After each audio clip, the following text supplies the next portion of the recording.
Hello, and a very warm welcome to Fireside Chats. Today's topic is entitled Darkness and Light. While we explore the subject of spirituality, we ask you, the viewer, to ask yourself some all-important questions as to whether you are happy with your inner world. Is there anything that you'd like to change or any improvements that you'd like to effect? Spirituality is a vast and all-encompassing subject that helps you, the individual, to cope with the challenges of life. Today, I'd like to introduce you to Sister Denise, who has 40 years of spiritual experience behind her because she has studied Raj Yoga meditation for all this time. And she has been kind enough to share with us her thoughts and time today. Sister Denise, a very warm welcome. Thank you. And darkness and light, what exactly are you referring to?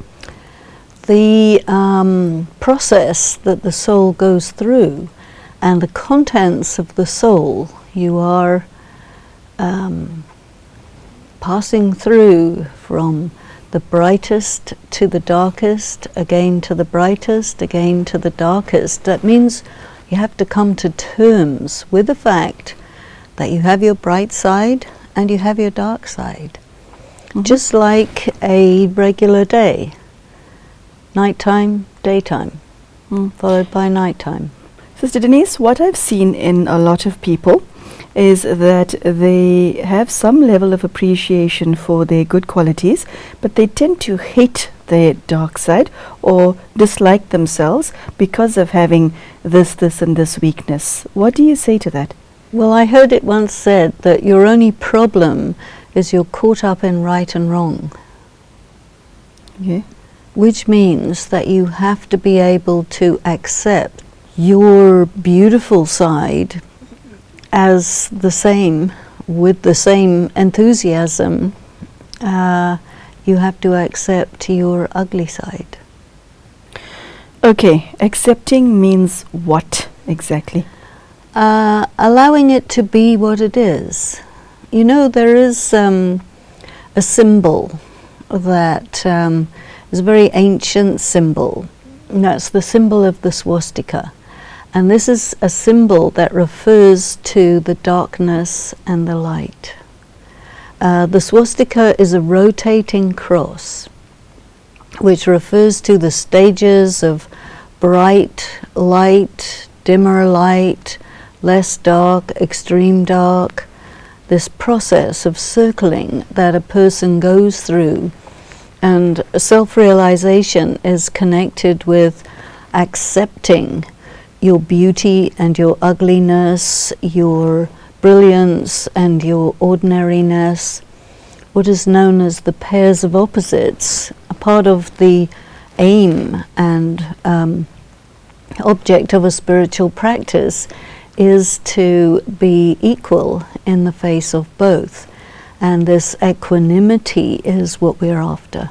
Sister Denise, if I have negative qualities of being critical towards myself and someone else, should I, not as a spiritually aware person, make effort to change it rather than just observe it and accept it? Should I not change it? You see, coming to terms with your light and your darkness means that you're not going to be critical. Because being critical means you haven't come to terms with it. So you have to drop that, stop that. Okay, say if someone is a habitual liar. Okay?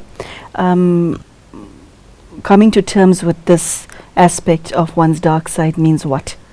It's not really quite like that. You know, being a habitual liar is a reaction and a sign that you haven't accepted your dark side.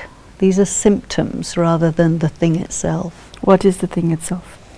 The thing itself is, there are times when I am absolutely perfect and there are times when I'm absolutely imperfect, and I have to say, I am the absolutely perfect one and I am the absolutely imperfect one. And there'll be moments at different times when your good qualities dominate, your bad qualities dominate, And when you're looking at yourself in the context of the full length of the cycle of time, and you're accepting yourself totally, you develop an attitude of neutrality towards your good side, your bad side, your dark side, your light side. And it's all about acquiring or arriving at that attitude of neutrality where you're not going to be self-critical and you're not going to think you're the greatest thing since sliced bread, but you're equal and detached even from your own self.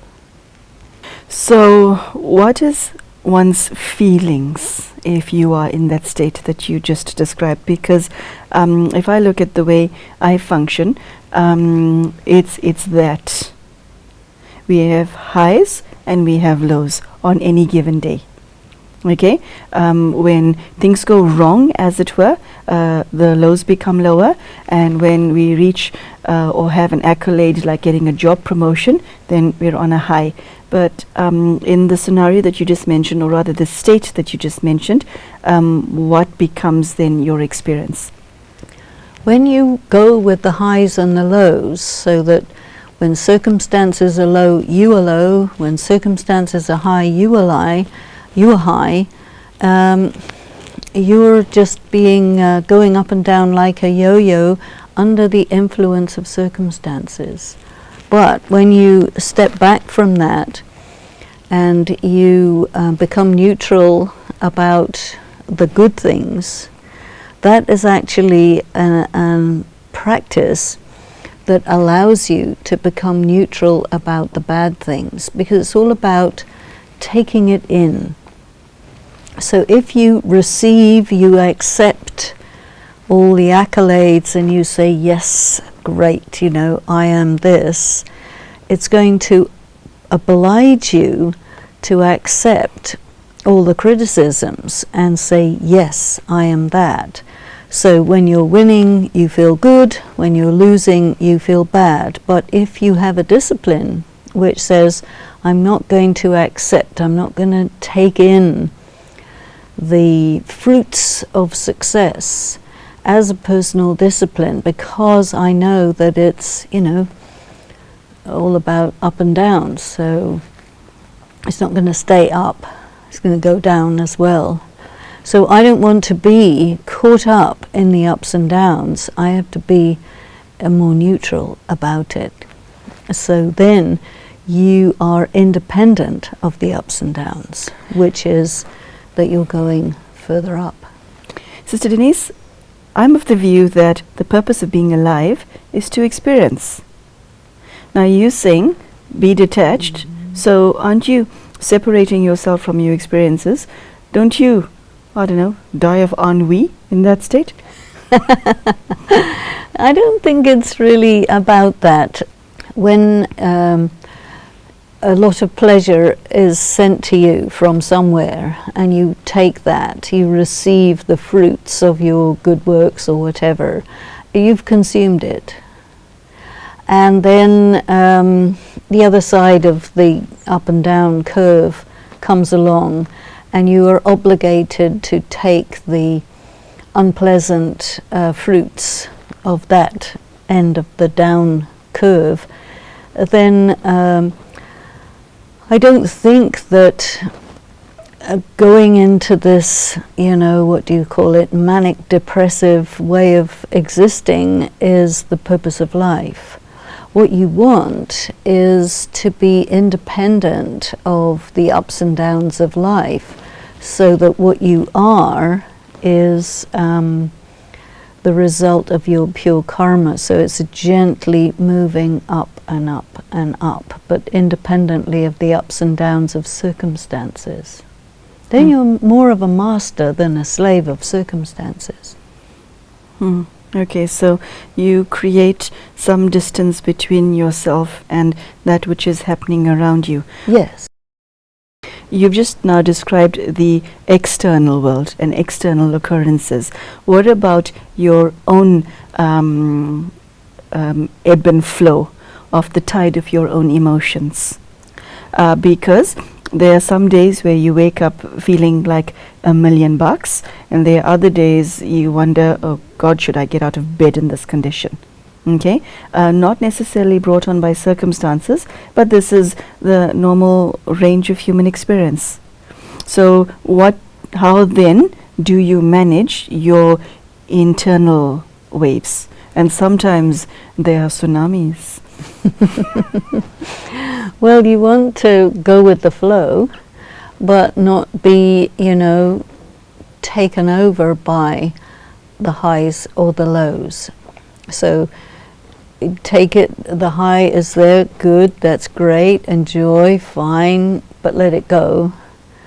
And then when the low part is there, okay, it's low, it's melancholic, it is what it is, and let that go too, so that you are not a slave of those feelings.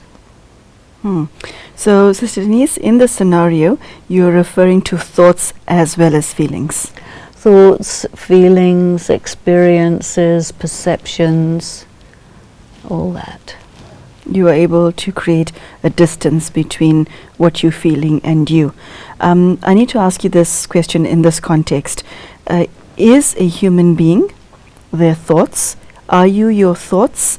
And secondly, are you your feelings? No. You are an extraordinary being of light who has a mind in which thoughts and feelings occur. So your thoughts and your feelings are it's like expressions, but they're not you. You have them. They're creations, you can say. You are the creator. If you continue to practice this, there are things though, and things and people and circumstances that catch you off guard.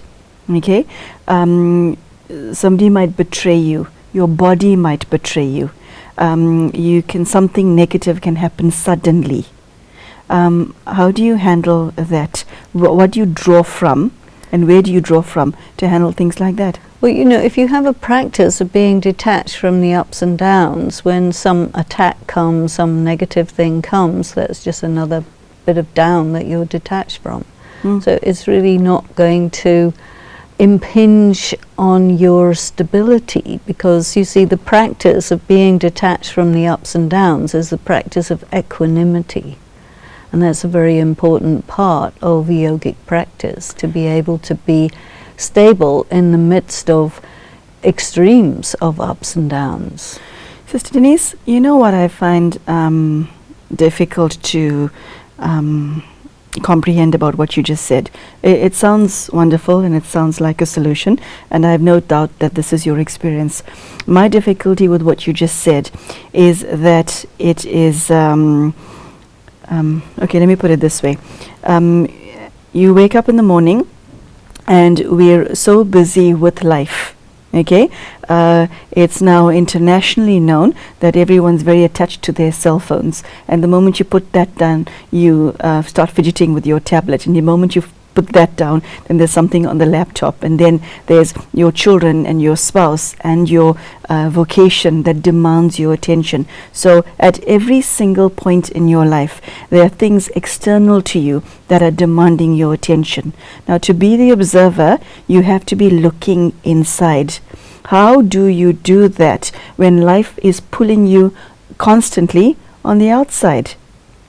There's always going to be moments when nothing's happening. And what happens is people don't like it when nothing's happening, because they're not used to just being with nothing happening. And so you fill your life with all of these things, and it's commercially very profitable to produce all these things, because people are not under the influence of the external when they are in their inner state, in their inner being, you see. And so in order for you to be a nice, good consumer, arrangements will be made for you to be uncomfortable in your own company. And so what a yogi will do is make breaks you see. We have a system in the Brahma Kumari's practice that we call traffic control, which means that more or less every hour you will just stop. It's rather like when you're driving around in the city, you keep arriving at red lights and you have to stop. And what people normally do in front of red lights is they get irritated. And if somebody in front of you moves slowly, you press the horn or you get road rage or something like this. And this is because people cannot bear being still and having to wait or doing nothing.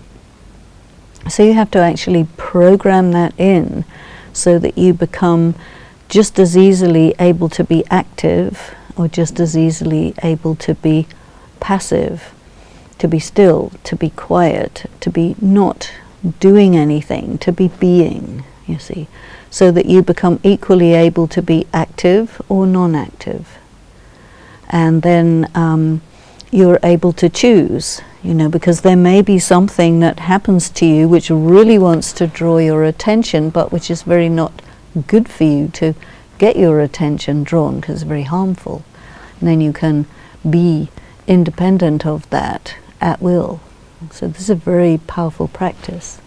For many people who can't tolerate their own company and who can't bear to be inside, who the moment they are inside, they experience things like boredom, irritation, I've got to do something is wrong. That pervasive feeling of something's wrong when you're not doing anything but just being. How do you make the transition from that to actually enjoying Sundays when you spend time alone and are not at work? How do you get there? I think you have to do it little by little and practice meditating for a few seconds, then a few more. Practice to go for a walk by yourself, practice to, you know, contemplate, look out of the window, see passing clouds, observe your day. You know, at the end of the day, just sit with yourself and replay the videotape of your day and evaluate yourself, you see, because what that will do is that you will learn how to introspect, and it's really very good to be able to do that. It may begin as quite difficult. It may be that the culture that you were raised in gives it negative press or doesn't allow it or whatever, and that's very prevalent. You know, children actually like to sit and do nothing, and then their parents and teachers let them feel that that's wrong, you see, and then they never develop their inner world, and this is why as adults they're unable to sit still. So you have to really undo all of that negative reinforcement done by parents and teachers who believe that sitting quietly with yourself is a waste of time. It's very essential to create a balanced personality. Sister Denise, is it part and parcel of your spiritual journey to conquer your dark side, to transform your dark side? I assume that is. That's why you're living this life, aren't you? I think that it's not useful to have an adversarial relationship with your dark side. What you need to do is embrace it and come to terms with it so that it doesn't conquer you, you know. With respect, it doesn't make sense to me, because embracing your dark side is like saying, what, I'm a liar and I love myself for it. No. What does that mean? It's not, being a liar is not your dark side. What is? You see, lying or some other such behavior lying, is a dishonesty. reaction to your dark side. What is your definition of dark side? The dark side is a very deep feeling of the abyss, or negativity, or anxiety, or that you're not worth anything, or that you just can't stand that part of yourself. So you do something as a reaction to it, which is negative. Okay, so your dark side is a tree, and the leaves and the fruit of which are your weaknesses. Perhaps you could put it like that, but what you need to do is go to the root.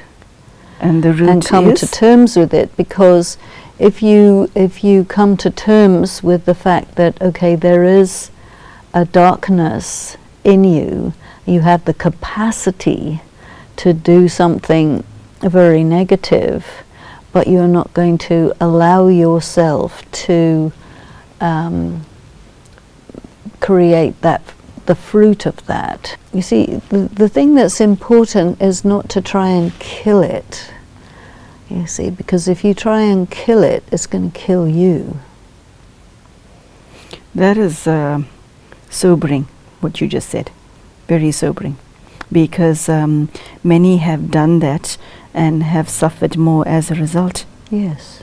So I think it's better to say, okay, I have this dark side. Now, the dark side is, in a sense, just the very fact that the soul is weak, that the soul is empty. And you have to come to terms with that and also begin to fill with light, so that the darkness of you doesn't take over. You see. Always be aware that you can anytime have a relapse. Into very dark behavior, which means that you have to always make sure that you have enough light to keep all of that in order. In this context, what do you mean by light? Give me a practical example, something that you can think and feel and breathe. Well, the essential qualities of the human soul are purity, peace, power, love, bliss. These are all attributes of light. And you take light from God in your meditation, and you fill these, you can say, these fingers so that they're full, you know, because the space left by the loss of these qualities is your dark side. And so when you're filling up, then your dark side is only there when what needs to be there is used up, and it's used up because you didn't pay attention to keep it filled. Do you believe that your weaknesses are related to your strengths, or are they two separate things? And by that I mean, is a weakness an absence of a strength or an absence of a power? Yes. So is it, when I was about 6 years old, we were taught something called the number line, where 0 is in the middle, plus 10 is on one side, and minus 10 is in the other side.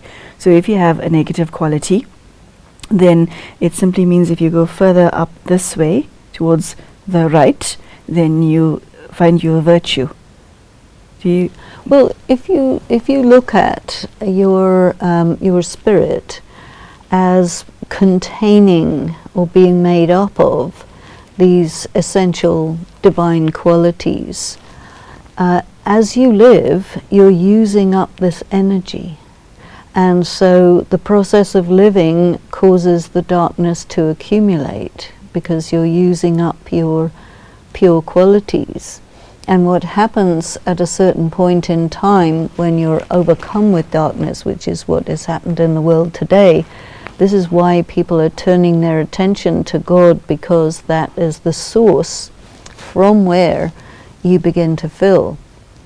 So I don't look at people as good and bad, but more like full and empty. So someone who's empty, they will do wrong actions because they're empty, because they're weak, not because they're bad. And so all they need is to be filled. They don't need to be punished. That's not going to help. They need to be filled so that they can then operate from fullness, from light. Where does forgiveness fit into this picture? And by that I mean not forgiving others, but yourself for the mistakes that you made, the things that you done in the past that you shouldn't have. How does that fit into what you just said? I think it's really, the process is that first of all you have to admit it to yourself, to another person that you trust, to God. And then you see God will say, okay, I heard you, I took it, I accepted it, you give it away. And the corollary of that is that you no longer should permit yourself to go back and revisit it because you've given it, which means what you have to do is let go. Because what happens is, you've given it, but you kind of take it back and then start feeling bad about it. And then it gets really bad inside. But if you say, okay, I've given it, you admitted it to yourself, you admitted it to another person, you admitted it to God, and what did they say to you is, okay, don't do it again. Sister Denise, one's dark side has a gravity to it, and it pulls you because that was what you were in the past. I've asked you this question before, but I'd like you to answer it in this context. What do you do to ensure that you are not perpetuating the identity, the person that you no longer wish to be? I don't think it's an identity. I think that you have to look at it differently. If a person says, okay, I am a murderer, that's an identity. But if you say, I killed someone, that's an action. I'm sorry, I regret, I make amends, I don't do it again. And that hole in the soul, that area of a vacuum where your quality of love, purity, peace was totally empty, that made it possible for you to do an act of that nature, you have to make sure that you keep yourself full. You must resource yourself, because otherwise that gravitational pull can pull you back there. And one of the problems, I think, is that our society likes to keep on, making a person feel as bad as possible about themselves, which means that they are encouraging them to do that again. And that's counterproductive. What's needed is the person has to fill. The person has to be honest, the person has to be real, the person has to go through psychological work, spiritual work, so many things to rehabilitate the self, but that is the best way. Sister Denise, last question. How do you bring God into this? Because from what you've said in the past, God is all light. Yes. Okay, with no dark side. That's why he, she is God. Then how does God's light impact on the human soul who's dichotomous? You can look at it one way.